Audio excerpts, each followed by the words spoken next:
Thanks for joining us here on 9 News Plus. I'm Chris Bianchi. 9 News is hosting a debate between the two finalists for the Denver mayoral runoff between Mike Johnston and Kelly Brough.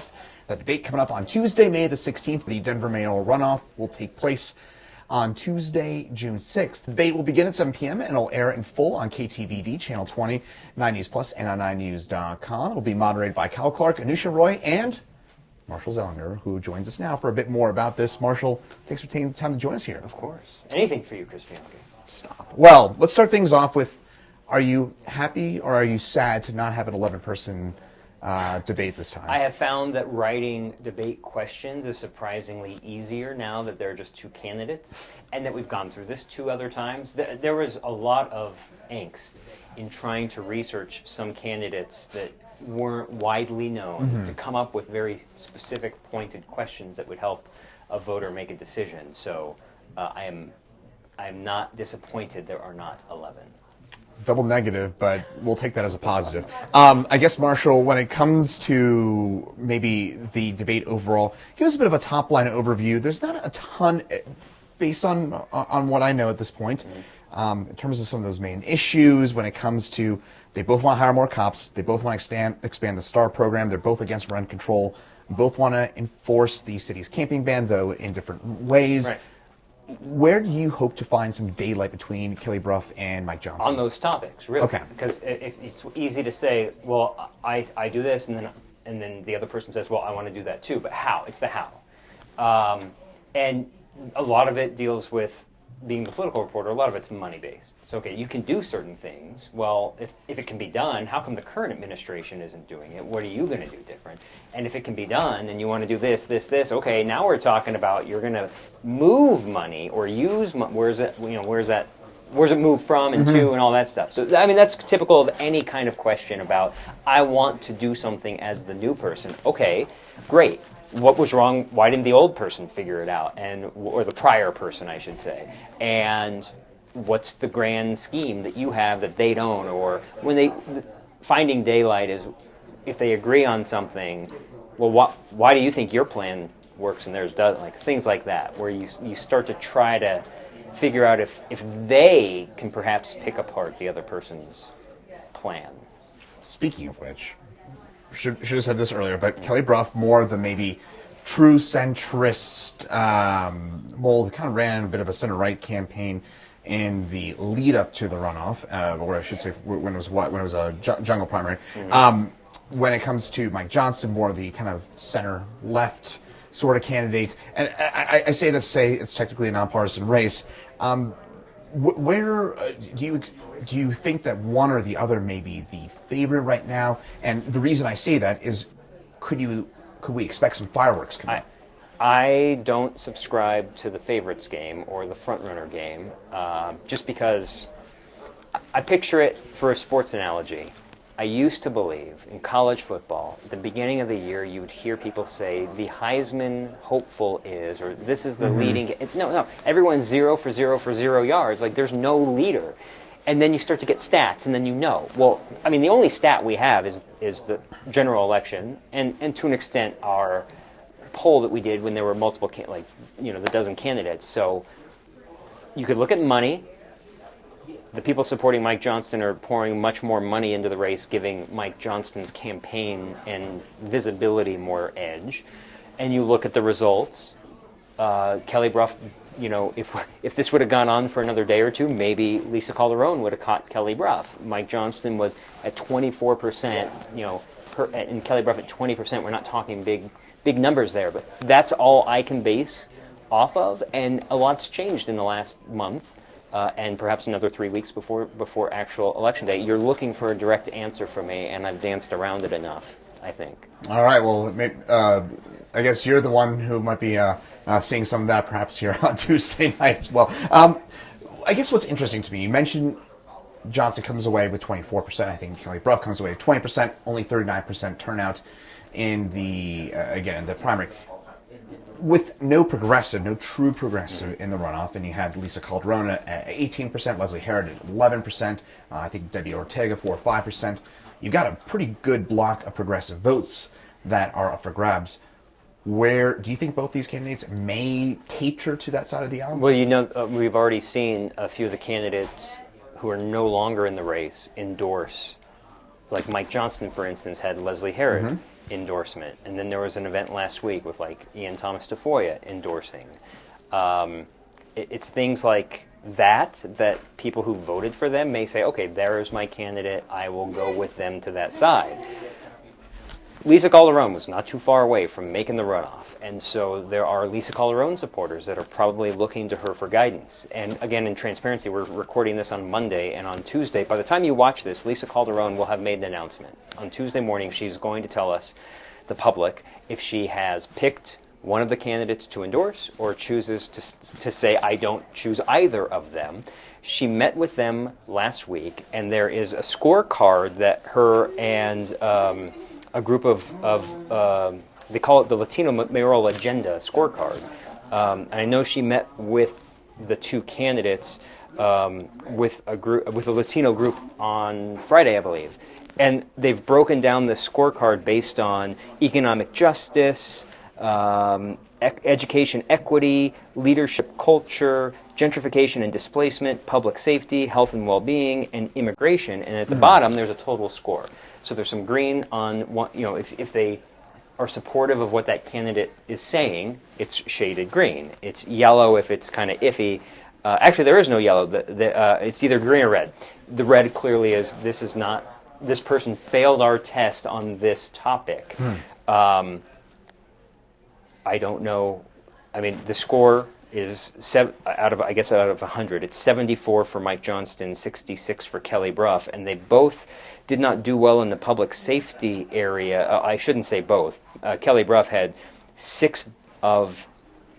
This is great TV for you because you can see the top of my head, but you don't see what I'm looking at. 1, 2, 3, 4, 5, 6, 7, 8, 9, 10, 11, 13. 6 of 13 boxes for Kelly Brough are shaded red in the public safety category. Just 1 is shaded red for Mike Johnston, but there is an area of gentrification and displacement where there were 7 questions, and Mike Johnston failed 2 of them, and Kelly Brough had perfect green scores all on that side. So anyways, all that to say, if you're a supporter of Lisa Calderon, are you waiting to hear who she supports? And so clearly if she supports one or the other, that could push progressives that direction, and when we talk about progressives could be deciding this election, that could be what does it. If she were to say, I don't pick somebody, then it's either a free-for-all that, like, flip a coin, or maybe these voters are not going to participate. Voters who took part in the first election may just sit on their hands, but sitting on your hands, you're still stuck with whoever wins. And if you're sitting on your hands, it means you don't like either of them. So wouldn't you rather have a say of which of the lesser of two evils you'd prefer versus just staying out of it altogether? I would much rather vote and at least say I had a say in something. Well, yeah, absolutely, and we're obviously advocating for people to vote. But by the way, quick question: do we typically, based on past mayoral runoffs, do we typically see an increase in turnout or a decrease? On the, I can't remember, on the general, because it used to be 1 month later, and it changed to 2 months later because the city of Denver was out of compliance with federal overseas and military voter law, where you're supposed to deliver ballots to overseas voters, meaning you're an expatriate, you're still registered to vote here, but you no longer live in the U.S., or a military voter who lives overseas that's registered to vote in the city. You're supposed to give them 45 days prior to the election where you send them a ballot. And I believe in most cases now, they get a digital ballot. So it's not, I don't know if it's all digital or if it's only like military get digital. Anyways, we were out of compliance when you had the election and then the 1 month later runoff. That's 28, 30 days, not 45 days. So this is the first time we've had 2 months in between to be in compliance with that federal law. I think in the 1 month scenario, it depends. When it was a free-for-all, when you didn't have an incumbent mayor, I think voter turnout was up. So I want to say like in 2011, it went up from when Michael Hancock and Chris Romer won the first election and then went to the runoff election. I believe that one went up. Someone's watching this and they're probably shouting at the screen like, Marshall, you don't know what you're talking about. I don't know until like 2019 when it was Hancock versus Jamie Gillis in the runoff if that went up or not, because it wasn't necessarily, I mean, it wasn't a free-for-all. You had an incumbent that just happened to have to go to a runoff that time. I wish I had the answer for you. I could look it up real quick. It's okay. I asked that off the cuff just because I was curious, because as we get into that, one thing I'm wondering for the debate is, do you expect some of the ideology or some of the ideas expressed by the two candidates perhaps maybe lean a bit more progressive because there's such a big chunk of progressive votes out there? I mean, I heard it on election night when I was at Mike Johnston's watch party, and in his election night speech, he called out specific candidates and a topic that they stood for as something that I like.